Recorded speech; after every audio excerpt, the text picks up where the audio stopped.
Darling, have you heard? They say today's muse comes to us straight after House of McQueen off Broadway, bringing shadows, stories, and fashion carved from fire.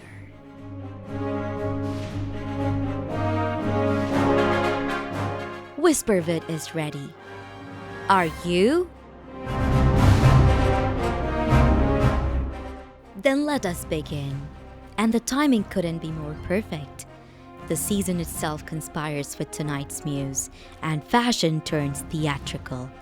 But before we name her, we must first turn back to the man whose shadow she carries.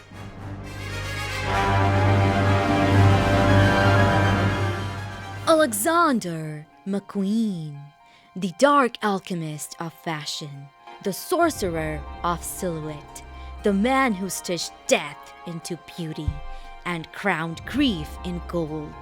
His shows were seances, yes, but also battlegrounds. Women bloodied, but unbroken. Survivors draped in lace and armor, defiant in their splendor.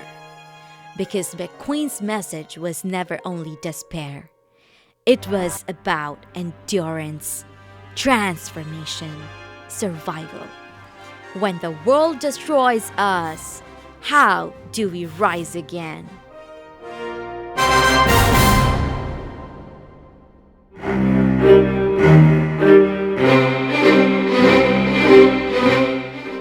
In Angels and Demons, his final completed collection, showcased in Paris in March 2010, the answer was written in grandeur and grief. A requiem, yes, but also a reminder that beauty itself survives.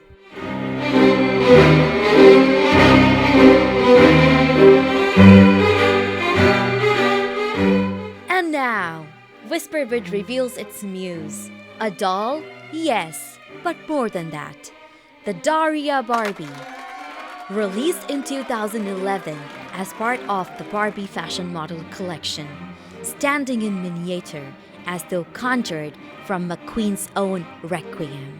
Scaled down, yes, but carrying the same fight, the same survival, the same question. When the world destroys us, how do we rise again?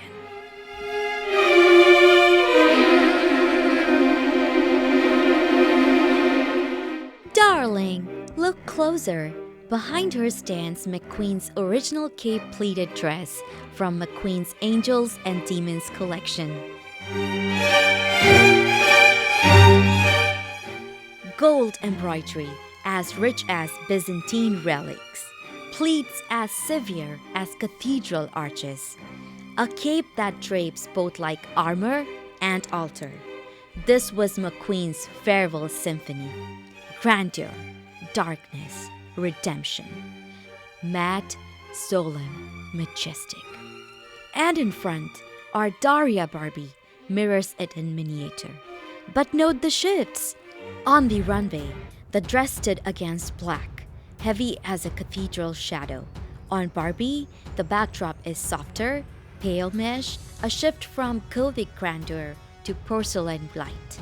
Where McQueen's embroidery was dense and dimensional, Barbie's glitters, rhinestones and beads catching the light, a jewel box radiance. Where McQueen gave gravitas, Barbie sparkles. The silhouette once armor becomes cocktail couture, a softer echo of grandeur, yet even in translation the spirit remains.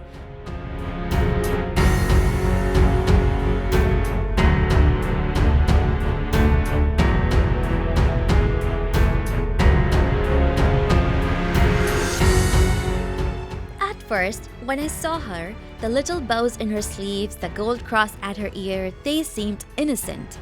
Simple adornments, just pretty touches on a beautiful doll. But now, having stepped into McQueen's world, I see them differently.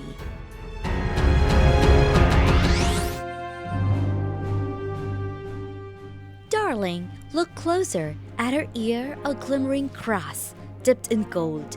To McQueen, such a symbol was never just an ornament. It was devotion and defiance entwined. On his runways, the cross became theater, a clash of sacred tradition and savage rebellion. He dared to take what was holy and make it haunting. A reminder that in McQueen's world, beauty is never innocent and fashion is never safe. The cross whispered of death, resurrection, and transformation, of endings stitched into beginnings.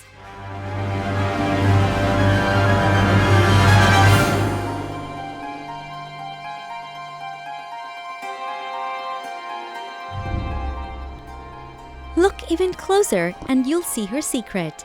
One earring has shed a bead, while the other has claimed it. A tiny imperfection turned into symmetry. Even Barbie's jewelry plays in contrast, as if McQueen himself demanded balance.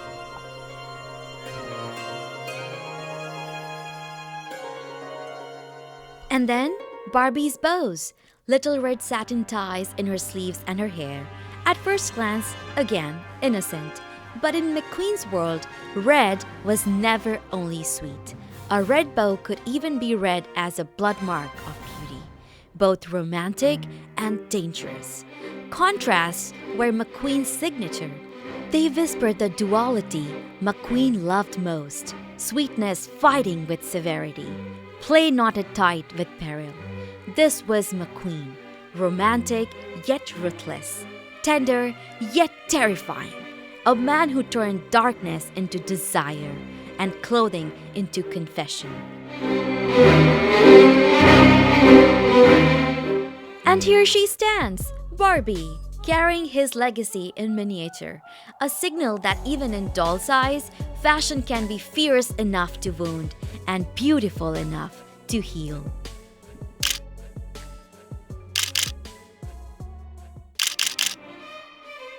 Darling, as Barbie meets McQueen, I must pause. This episode is dedicated to the company of House of McQueen off-Broadway, the actors who embodied his spirit, the designers who shaped the world around him, the directors and producers who gave it life, the security guards, the ushers, the ticket masters who welcomed us in. From stage to doorway, each one of you opened the doors of Couture. For that, Whisperwood thanks you. And I thank you. Because of you, I was able to stand before this couture dress with my own eyes. The cape-pleated dress from Angels and Demons, no longer locked away for a privileged few, but revealed to all of us, the commoners, as a gift. Sitting in the audience, I cried silently as tears rolled down my cheeks. I laughed at the wit, and I wondered all along at the important questions McQueen's life left behind. You opened the door, not just into couture, but into the very soul of Alexandar McQueen. And for that, I thank you. The curtain falls, but one last image remains. Barbie walked in McQueen's footsteps and left the runway shaking. Whisperwood has spoken. Leave a like, whisper a share, and subscribe so you don't miss the next couture battle. But until then, the runway is yours. Sweetness or severity, play or peril, tell me your take in the comments. And remember, fashion is fleeting, but Whisperwood is forever. And I'll see you in the next episode.